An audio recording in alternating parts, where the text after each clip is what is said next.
Hello, नमस्कार, good morning. मैं हूं अमित और मैं स्वागत करता हूं आप सभी लोगों का इसरो एकेडमी के ऑफिशियल यूट्यूब चैनल पर। तो दोस्तों, आज का डेट है 10 अगस्त। सो हम लोग डिस्कस करने वाले हैं 10 अगस्त के सभी इंपॉर्टेंट करेंट अफेयर्स पर। तो चलिए शुरू करते हैं आज यानी 10 अगस्त का ये सेशन। तो देखिए, पहला क्वेश्चन है कि अभी हाल ही में चौथी बार श्रीलंका का प्रधानमंत्री किसे बनाया गया है। तो अभी श्रीलंका के चौथी बार प्रधानमंत्री कौन बने? Mahinda Rajapaksa. So option number C सही हो जाएगा।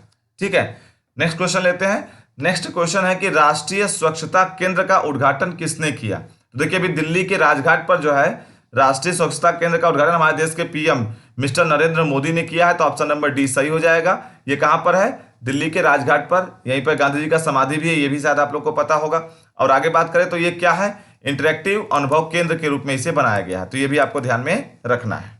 ठीक है, बढ़ते हैं अगले सवाल पर। नेक्स्ट क्वेश्चन है, गंगा नदी पर महात्मा गांधी सेतु के अप स्ट्रीम कैरिज वे का उद्घाटन किसने किया।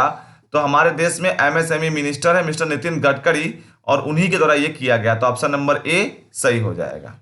ठीक है, चलिए अगले क्वेश्चन पे आते हैं। नेक्स्ट क्वेश्चन है, विश्व के स्वदेशी लोगों का अंतर्राष्ट्रीय दिवस कब मनाया जाता है। तो विश्व के स्वदेशी लोगों का अंतर्राष्ट्रीय दिवस मनाया जाता है हर साल 9 अगस्त को। अब देखिए, ये है क्या? ये क्या है? विश्व के स्वदेशी लोगों का अंतर्राष्ट्रीय दिवस। तो स्वदेशी लोगों का अंतर्राष्ट्रीय दिवस का मतलब क्या है? हमारे देश की सरकार या हर देश की सरकार ये मानती है कि ऐसे लोग जो उस देश के नागरिक तो हैं, जैसे हम अपने इंडिया की बात करें कि ऐसे लोग जो भारत के नागरिक तो हैं लेकिन भारत में न रहकर भारत के बाहर रहते हैं और वहां से अर्निंग करके कुछ हिस्सा हमारे देश में भेजते हैं, जिनकी वजह से हमारे जीडीपी में कुछ चीजें ग्रो होती हैं, या यूं कह सकते हैं कि हमारा बैलेंस ऑफ पेमेंट बेहतर होता है। तो ये भी हमारे जीडीपी में कहीं ना कहीं एक एक्टिव पार्टिसिपेशन माना जाता है। तो इसीलिए उन्हीं को सम्मान देने के लिए ये दिन हमारे देश में मनाया जाता है। ठीक है, ऐसे लोग जो हमारे देश के नागरिक हैं लेकिन देश के बाहर रहते हैं, आप उनको या तो एनआरआई कह सकते हैं, पीआईओ कह सकते हैं, ओसीआई कह सकते हैं, जो भी। तो ऐसे लोग जो हमारे देश के बाहर रहते हैं, उन लोगों का हमारे देश के जीडीपी में अगर योगदान है तो उन्हीं लोगों के सम्मान के लिए ये दिन मनाया जाता है। और इस बार का थीम क्या था? विश्व के स्वदेशी लोगों का अंतर्राष्ट्रीय दिवस जो मनाया गया, ठीक है ना, तो उसका थीम क्या था? उसका थीम इस बार का था कोविड-19 एंड इंडिजिनस पीपल्स रेसिलियंस। ठीक है ना, ये इस बार का थीम था। चलिए बात करते हैं अगले सवाल पर। नेक्स्ट है, बीसीसीआई ने किस कंपनी से स्पॉन्सरशिप डील समाप्त किया है। तो अभी हाल ही में बीसीसीआई ने, चूंकि इनका स्पॉन्सरशिप किसके पास था? वीवो के पास था। तो वीवो से ये डील, और वो भी कौन सा? वीवो का आईपीएल के साथ। तो आईपीएल वाला डील इन्होंने खत्म कर दिया है। ठीक है ना, ध्यान रखिएगा। तो वीवो आईपीएल के नाम से जो वो टाइटल स्पॉन्सर था वीवो आईपीएल का, उनसे ये डील खत्म हो गई है।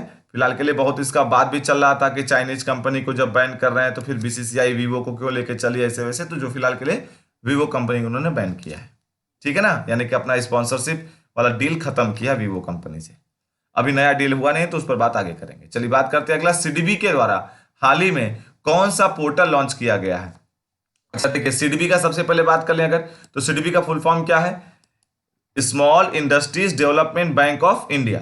ठीक है ना, small industries development bank of India SIDBI का फुल फॉर्म होता है। जबकि इसका हेड ऑफिस कहां पर है? लखनऊ में। 1990 में ये संस्था बनाई गई थी। क्योंकि स्मॉल इंडस्ट्रीज इनके नाम में लगा और डेवलपमेंट लगा, इसका मतलब क्या हो गया कि हमारे देश में छोटे छोटे उद्योगों को ये प्रमोट करते हैं, आगे बढ़ने के लिए फाइनेंशियली हेल्प करते हैं। तो अभी हाल ही में सिडबी के द्वारा कौन सा पोर्टल लॉन्च किया गया, अगर ये सवाल पूछे तो उसका नाम क्या है? एमएसएमई सक्षम। ऑप्शन नंबर फर्स्ट सही हो जाएगा, एमएसएमई सक्षम। ठीक है ना। अब देखिए, एमएसएमई का फुल फॉर्म क्या है? Micro small and medium enterprises. मैं फिर से बोल रहा हूं, micro small and medium enterprises. अब देखिए यहां पर समझिएगा, micro small and medium enterprises के अलावा हमारे देश में बिजनेस का एक और कैटेगरी है, लार्ज। लेकिन लार्ज को यहां शामिल नहीं किया गया, क्योंकि लार्ज को सिडबी जो है अपने आप फाइनेंस नहीं करती। ठीक है ना। तो अब बात करते हैं जरा एमएसएमई के बारे में थोड़ा सा। देखिए, माइक्रो कब होगा? अगर किसी बिजनेस में अप टू 1 करोड़ इन्वेस्टमेंट हो, 1 करोड़ तक का इन्वेस्टमेंट हो किसी भी बिजनेस का, ठीक है ना, अप टू 1 करोड़ इन्वेस्टमेंट हो और 5 करोड़ रुपए तक का उसका टर्नओवर हो साल का, तो ऐसे बिजनेस को कहा जाता है इसमें जो है माइक्रो इंडस्ट्री, मतलब कुटीर उद्योग। ठीक, अगर किसी बिजनेस में 1 करोड़ से 10 करोड़ तक का इन्वेस्टमेंट हो, ठीक, और उसका उसका जो टर्नओवर हो 1 साल का वो 50 करोड़ तक का हो जाए, तो वो बिजनेस कहलाता है स्मॉल इंडस्ट्रीज, लघु उद्योग। ठीक है। अब देखिए 1 करोड़ तक का इन्वेस्टमेंट था, तो वो किसमें था? वो था आपके माइक्रो में, कुटीर उद्योग में। 1 करोड़ तक का इन्वेस्टमेंट, 5 करोड़ तक का टर्नओवर। अब उसी का 10 गुना करिए, किसका? इन्वेस्टमेंट का। तो 10 गुना हुआ तो कितना हुआ? 10 करोड़। एक का 10 गुना 10 करोड़, तो 5 का 10 गुना 50 करोड़, यानी इधर इन्वेस्टमेंट का 10 गुना किया गया, ठीक, तो उधर क्या हो गया? उधर आपके टर्नओवर का भी 10 गुना हो गया। आपको याद करने के लिए बता रहा हूं, ठीक है, कंफ्यूजन ना हो। तो स्मॉल इंडस्ट्रीज का मतलब क्या होता है? 1 से 10 करोड़ तक के बीच का इन्वेस्टमेंट और 50 करोड़ तक का टर्नओवर 1 साल का होगा, तो किसमें आ जाएगा? स्मॉल इंडस्ट्री में। ठीक है। अब आते हैं मीडियम में। मीडियम कब आएगा? जब 50 करोड़ से अधिक का इन्वेस्टमेंट हो, ठीक है, और या सॉरी 50 करोड़ का से अधिक नहीं, 10 करोड़ से अधिक, ठीक, 10 करोड़ से अधिक और 50 करोड़ तक का इन्वेस्टमेंट हो जाए, यानी कितना? 5 गुना। इन्वेस्टमेंट लिमिट कितनी बढ़ रही है? 10 से 50 बढ़ने की बात हो रही है, तो कितना बढ़ रहा है? 5 गुना बढ़ रहा है। तो 10 करोड़ से 50 करोड़ के बीच का इन्वेस्टमेंट और 50 करोड़ से लेकर 250 करोड़ तक का चला जाए क्या? टर्नओवर, यानी टर्नओवर भी 5 गुना बढ़ा। 50 करोड़ से कितना चला गया? 250 करोड़। तो अगर किसी संस्था का इन्वेस्टमेंट 10 करोड़ से 50 करोड़ के बीच में हो और उस संस्था का जो टर्नओवर हो 1 साल का वो 250 करोड़ तक का हो जाए, तो किस में आ जाएगा? वो मीडियम में। और अगर उससे ऊपर हो जाए, इन्वेस्टमेंट 50 करोड़ से ज्यादा और टर्नओवर 250 करोड़ से ज्यादा हो जाए, तो ऐसे केस में फिर वो संस्था लार्ज स्केल इंडस्ट्री में आती है। ठीक है। अभी मैंने पूरी बात आपको नहीं बताई है, क्योंकि इसमें भी सर्विसेज और मैन्युफैक्चरिंग का मामला पहले होता था, लेकिन अब नहीं है, तो वो सारी चीजें आपको आगे डीपली समझाऊंगा कभी। लेकिन फिलहाल के लिए ये समझिए, बस ये तीनों का मैंने आपको क्लासिफिकेशन बताया, तीनों का मैंने इनफैक्ट चारों बता दिया आपको। ठीक है, कि कैसे कैसे कौन सा संस्था किस में आता है। चलिए अब बढ़ते हैं जो है अगले क्वेश्चन पर। इसका जवाब मैंने एमएसएमई सक्षम दिया था, ऑप्शन नंबर फर्स्ट इस क्वेश्चन के हिसाब से। अगला क्वेश्चन है, यूरोपियन यूनियन ने साइबर हमलों के कारण उनके कितने देशों को देश के संगठनों को प्रतिबंध लगाया है? ठीक है। तो यूरोपियन यूनियन ने जो है साइबर हमला को रोकने के लिए जो है 3 देशों के ऊपर जो है प्रतिबंध लगाया है। 3 देश कौन कौन से हैं पहले ये देख लीजिए। रसिया है एक, दूसरा है चाइना और तीसरा है आपका साउथ कोरिया। तो यूरोपियन यूनियन का कहना यह है कि ये 3 ऐसे देश हैं जिनके कुछ ऐसे संगठन हैं जो लगातार साइबर हमले करते रहते हैं। उनके देश के लोगों के जानकारियां जुटाना, ये सब चीज करने पर ये लोग काम करते रहते हैं। तो इन्हीं ऐसी कंपनियों को इन्होंने बैन किया है अपने देश में। ठीक है। चलिए बढ़ते हैं अगले सवाल पर। अगला क्वेश्चन है, फ्यूचर ब्रांड इंडेक्स 2020 में कौन सा कंपनी शीर्ष पर है? तो कौन कंपनी शीर्ष पर है? इसका सही जवाब हो जाएगा ऑप्शन नंबर फर्स्ट, एप्पल। ठीक है, एप्पल कंपनी शीर्ष पर है। पहला रैंक किसको? एप्पल को मिला है। अच्छा, अब बात करें अगर, तो दूसरा रैंक किसको मिला है? रिलायंस को मिला है। तीसरा रैंक किसको मिला है? सैमसंग को मिला है। और चौथा रैंक किसको मिला है? एनवीडिया को मिला है। ठीक है ना। तो ये चारों रैंक आपको मैंने एक साथ बता दिया, ध्यान रखिएगा। ठीक है। यहां पर पहला रैंक किसको मिला? एप्पल को। दूसरा मिला है रिलायंस को। चलिए बढ़ते हैं अगले सवाल पर। अगला क्वेश्चन है, making sense of Indian democracy theory as practice. देखिए ध्यान रखिएगा, क्या है अपने मतलब making sense of Indian democracy, मतलब एक तरह से आप कह सकते हो कि अपने डेमोक्रेसी, इंडियन डेमोक्रेसी के बारे में, राजतंत्र या प्रजातंत्र के बारे में जानो, ये कह सकते हो। तो ये किताब लिखा गया है। इस किताब को किसने लिखा है? तो योगेंद्र यादव ने लिखा है। देखिए यहां पर किताब के ऊपर भी इनका नाम लिखा है, तो Yogendra Yadav option number first सही हो जाता है। चलिए अगले क्वेश्चन पे आते हैं। एलआईसी ने यस बैंक के शेयर का कितना प्रतिशत अधिग्रहण किया है? एक्वायर किया है कितना परसेंट? अगर इसका सही जवाब देखा जाए तो ऑप्शन नंबर सी सही होता है, 4.23%। यस बैंक का 4.23% किसने खरीदा है? एलआईसी ने। किसका? यस बैंक का। ध्यान रखिएगा, life insurance corporation of India yes bank का खरीदा है। अच्छा, अब यस बैंक की स्थापना कब हुई? 2004 में। यस बैंक का हेड ऑफिस कहाँ है? मुंबई में। और इसके सीईओ कौन है? प्रशांत कुमार। राणा कपूर का नाम सुना होगा आप लोगों ने, जो बहुत लंबा मामला चला था। यस ही बैंक के तो थे वो जो है सीईओ। तो फिलहाल के लिए अभी कौन है? प्रशांत कुमार। और टैगलाइन अगर पूछा जाए तो यस बैंक का टैगलाइन क्या है? एक्सपीरियंस और एक्सपर्टाइज। ठीक है। चलिए तो अगला क्वेश्चन लेते हैं। नेक्स्ट क्वेश्चन है, राजस्थान सरकार ने न्यायिक सेवा में अति पिछड़े वर्ग को कितना प्रतिशत आरक्षण देने की घोषणा की है? तो अभी राजस्थान सरकार ने न्यायिक सेवा में अति पिछड़े वर्ग को फिलहाल के लिए 5% का रिजर्वेशन देने का डिक्लेरेशन कर रखा है। तो ऑप्शन नंबर जो है फोर्थ यानी डी सही हो जाता है। चलिए देखते हैं नेक्स्ट क्वेश्चन। नेक्स्ट क्वेश्चन है आईआईटी दिल्ली का अग्रिम आंकड़ा प्रबंधन के लिए किसके साथ समझौता हुआ है? तो अभी हाल ही में आईआईटी दिल्ली का जो है एनएचएआई के साथ यह समझौता हुआ। ऑप्शन नंबर बी सही होता है। एनएचएआई मतलब national highway authority of India, ठीक है, जो हाईवे वगैरह बनते हैं उसका पूरा मैनेजमेंट देखती है ये कंपनी। चलिए आगे बढ़ते हैं। अगला क्वेश्चन है, ये आज के करंट अफेयर का आखिरी क्वेश्चन। आरबीआई ने व्यावसायिक बैंकों को सोने के मूल्य के कितने प्रतिशत तक ऋण प्रदान करने की अनुमति दी है? देखिए, जैसे अगर मान लीजिए कि आप जो है आपको पैसा उधार चाहिए होगा, लेकिन आपके पास लोन लेने के लिए आपकी क्रेडिट इतनी अच्छी नहीं है। ना अच्छा होने का रीजन ये है कि आप हो सकता है कहीं वर्किंग ना हो सकता है आपके पास अर्निंग का सोर्स ना दिखा पा रहे हो आप बैंक को एक सेटिस्फाइंग रोल में, ठीक है। तो ऐसे केस में फिर आपके पास ऑप्शन क्या है? सिक्योर्ड लोन, ठीक है। अनसिक्योर्ड लोन आप तब ले सकते हैं जब आपके पास अर्निंग सोर्स हो और वो भी ऑर्गेनाइज्ड हो, ठीक है, जो आप बैंक को दिखाकर संतुष्ट कर सके कि भैया हम ये इतना रुपया पर मंथ कमाते हैं या इतना जरूर कमा लेते हैं जिसमें से हम अगर आपसे लोन लेंगे तो हम इतना रुपया ईएमआई के रूप में दे पाएंगे आपको। लेकिन अगर किसी के पास अर्निंग सोर्स एक पर्टिकुलर लेवल तक ना हो या पहले से आइडियल फॉर्म में ना हो, ठीक है, या अर्निंग पर्सन वो हो ही ना, यानी उसके पास अर्निंग ना हो, कुछ भी रीजन हो सकता है, या उसकी क्रेडिट स्कोर उतना अच्छा ना हो, तो ऐसे केस में अगर उसको लोन चाहिए तो फिर उसके पास ऑप्शन क्या है कि वो सिक्योर्ड लोन के साथ जाए, ठीक है। तो सिक्योरिटी रख कर लोन लेगा बैंक से अनसिक्योर्ड होने के बजाय। तो सिक्योरिटी बैंक के पास रखेगा तो क्या रख सकता है भाई? कोई या तो चल संपत्ति या तो अचल संपत्ति, है ना। या तो वो या तो यूज करेगा मॉर्गेज, या तो यूज करेगा प्लेज, है ना, या फिर हाइपोथिकेटेड लोन होगा सिक्योर्ड में। मॉर्गेज का मतलब क्या होता है?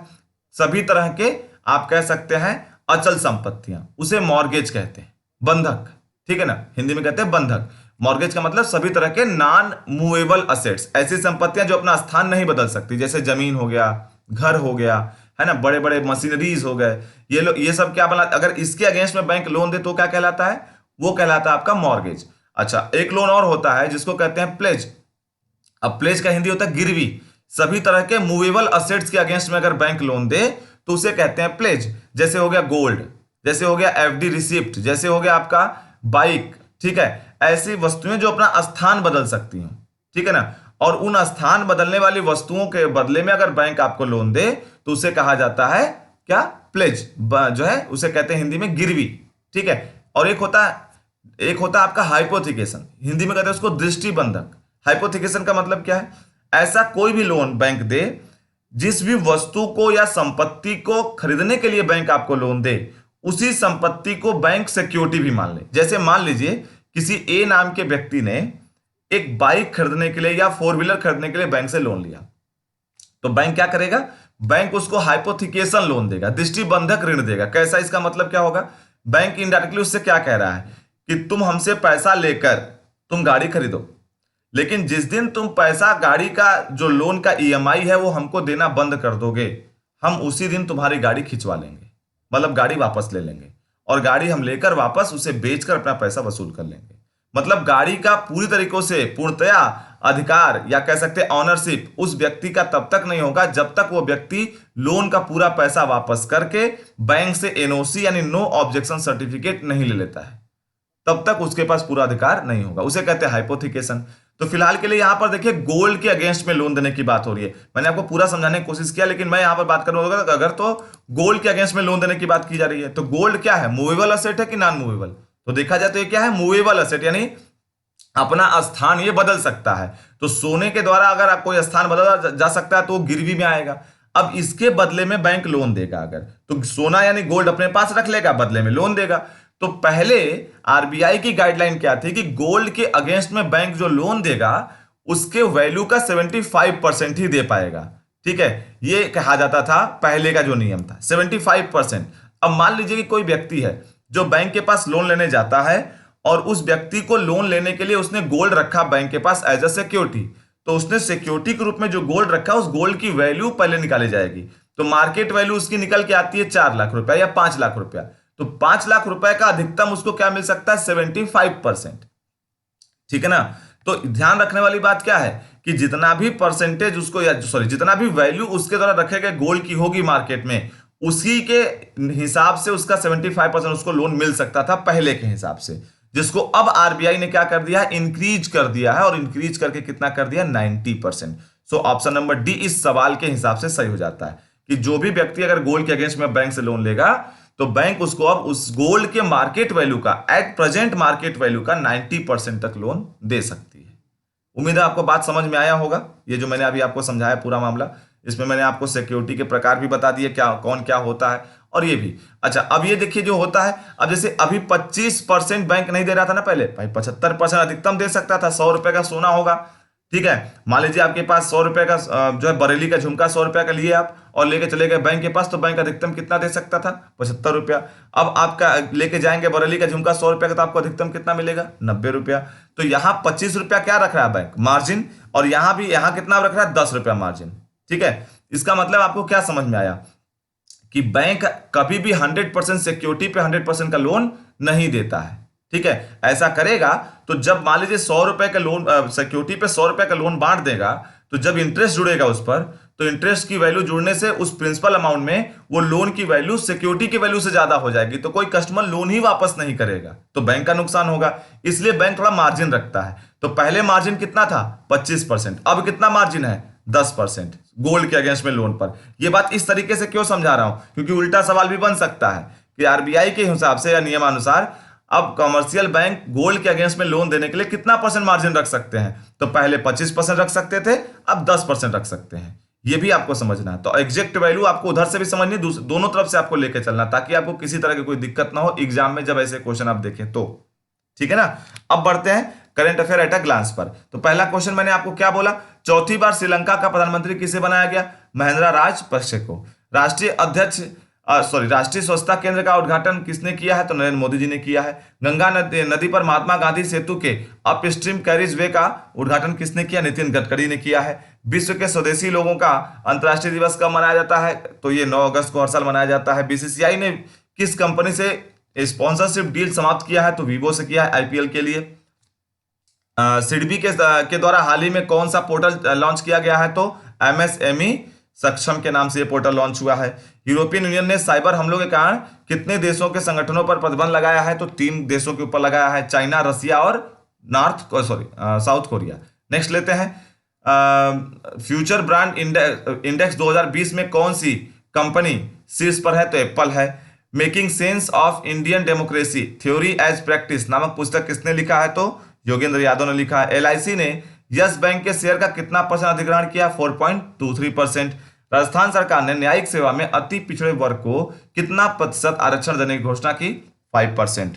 आईआईटी दिल्ली का अग्रिम आंकड़ा प्रबंधन के लिए किसके साथ समझौता हुआ है, national highway authority of India यानी इन शॉर्ट में एनएचएआई के द्वारा के साथ, ठीक है। अगला क्वेश्चन है, आरबीआई ने व्यवसायिक बैंकों को सोने के मूल्य के कितने प्रतिशत तक ऋण प्रदान करने की अनुमति दी है, तो 90% तक, ठीक है। ये अनुमति, अब आप कहेंगे कि सर अनुमति मतलब ये अप्रूवल आरबीआई हर बार देगा, तो बिल्कुल। कितना परसेंट किस सिक्योरिटी के अगेंस्ट में बैंक को लोन देना है, ये भी तय कौन करता है, आरबीआई। इसी कहते हैं मार्जिन रिक्वायरमेंट, जो मॉनेटरी पॉलिसी में आपको पढ़ने को मिलेगा आगे किसी टॉपिक में। अब बात करते हैं कल के पूछे गए सवाल पर। प्रदीप कुमार जोशी को हाल ही में किस संस्था के अध्यक्ष के पद पर नियुक्त किया गया है, तो इसका सही जवाब था आपका यूपीएससी, ऑप्शन नंबर 3 सही था।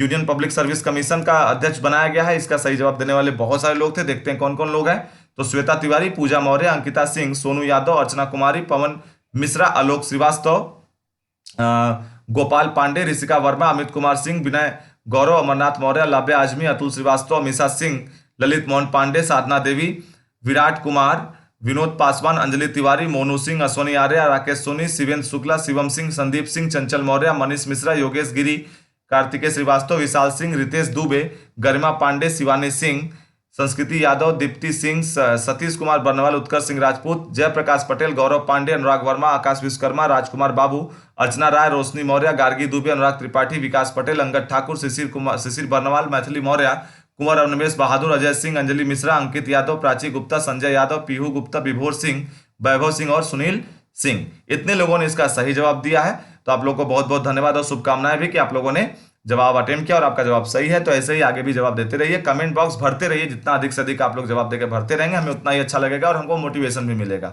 ठीक है। अब बात करते हैं आज के सवाल पर। तो आज का सवाल है, हर्ष कुमार भनवाला को किस संस्था का कार्यकारी अध्यक्ष नियुक्त किया गया है। आपका ऑप्शन है बजाज फाइनेंस का, option number A. Option number B है Capital India Finance Limited. Option number C है Hero FinCorp. Option number D है प्रिज्म फाइनेंशियल कॉर्पोरेशन लिमिटेड। और ऑप्शन नंबर ई है नन ऑफ दिस। देखते हैं कितने लोग इसका सही जवाब देते हैं। अधिक से अधिक लोग इसका जवाब दें ताकि हमको अच्छा लगे, मोटिवेट हो हम लोग कि और बेहतर हम कर सकते हैं, और जिस रोड पे हम चल रहे हैं वो रोड पर आप भी हमारा साथ देने वाले हैं और दे रहे हैं। ठीक है ना। अब बात करते हैं छोटी छोटी मगर मोटी बातें जाते जाते। कुछ राज्यों के अभी फिलहाल हम लोग कवर कर रहे हैं national park and wild life sanctuaries. तो आज दो और राज्यों के नेशनल पार्क और वाइल्ड लाइफ सेंचुरी हम लोग कवर करेंगे, जिसमें से एक है आपका आसाम, दूसरा है मध्य प्रदेश। पहले हम लोग बात करेंगे आसाम का। तो आसाम के नेशनल पार्क की अगर बात करें, देखिए आसमान से काजी ने मेरी ओर डिब्बा फेंका। ठीक है, तो आसमान का मतलब किससे? आस से मतलब है आसाम से। आसाम के बारे में बात हो रही है, ये बात ध्यान रखेंगे। अब बात करते हैं मान का मतलब क्या? मानस नेशनल पार्क। कहां पर? आसाम में। ये बहुत इंपॉर्टेंट है, कई बार पूछा गया है। ठीक है ना। अगला क्या है? काजी। काजी से क्या होगा? Kaziranga National park. ठीक है, तो काजीरंगा नेशनल पार्क भी बहुत इंपॉर्टेंट है, कई बार एग्जाम में पूछा गया है। अगला क्या है? नेमेरी। तो नेमेरी का क्या हो जाएगा? नामेरी क्या हो जाएगा? National park. तो नामेरी नेशनल पार्क भी कहां पर? आसाम में। ये भी मोस्ट इंपॉर्टेंट है। ठीक है, अगला क्या है? ओर से मतलब क्या है? Orang National park. ठीक, और अगला क्या है? डिब्बा का मतलब क्या है यहां पर? Dibru Saikhowa National park. तो जितने भी आसाम के नेशनल पार्क मैंने आपको बताए हैं 5, ये 5 मोस्ट इंपॉर्टेंट आपको हैं, मतलब आपको छोड़ना ही नहीं है इन 5 के 5। Manas National Park, Kaziranga National Park, Nameri National Park, Orang National Park, Dibru Saikhowa National Park. एक भी नहीं छोड़ना, रट मारिए जैसे भी चाहे आप। ठीक है, किसी के फोन नंबर जैसा रट मारिए, लेकिन रट मारिए इसको। ये एग्जाम में कई बार पूछे गए और आता है एग्जाम में, इसलिए बोल रहा हूं। चलिए लेते हैं मध्य प्रदेश का नेशनल पार्क। तो मध्य प्रदेश में बहुत सारे नेशनल पार्क, तकरीबन 10 हैं। सभी को एक एक करके देखते हैं। सबसे पहले देखिए, मध्य रात में सतपुड़ा वन में माधव ने संजय को जीवों के साथ बांधा और कान में 5 पंच मारे। ठीक, देखिए मध्य से मतलब क्या है? मध्य प्रदेश। हम किसकी बात कर रहे हैं? मध्य प्रदेश के सभी नेशनल पार्क और वाइल्ड लाइफ सेंचुरी के बारे में। अच्छा, अब सबसे पहले लेते हैं रात का मतलब क्या है? Ratapani wild life sanctuary. तो रातापानी वाइल्ड लाइफ सेंचुरी कहां पर? एमपी यानी मध्य प्रदेश में। ठीक है, अगला क्या है? सतपुड़ा से मतलब किससे है? सतपुड़ा बाघ वाइल्ड लाइफ सेंचुरी से है। सतपुड़ा बाघ अभ्यारण्य कहां पर? आपके जो है एमपी में। अगला क्या? वन से क्या होगा?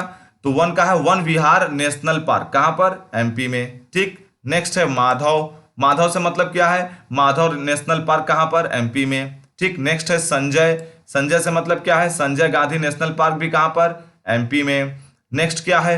जीवों का मतलब क्या है? जीवाश्म नेशनल पार्क। ये भी कहां पर? एमपी में। मोस्ट इंपॉर्टेंट है जीवाश्म नेशनल पार्क, कई बार एग्जाम में आ चुका है। ठीक है, अच्छा अगला क्या है? बांधा से मतलब क्या है?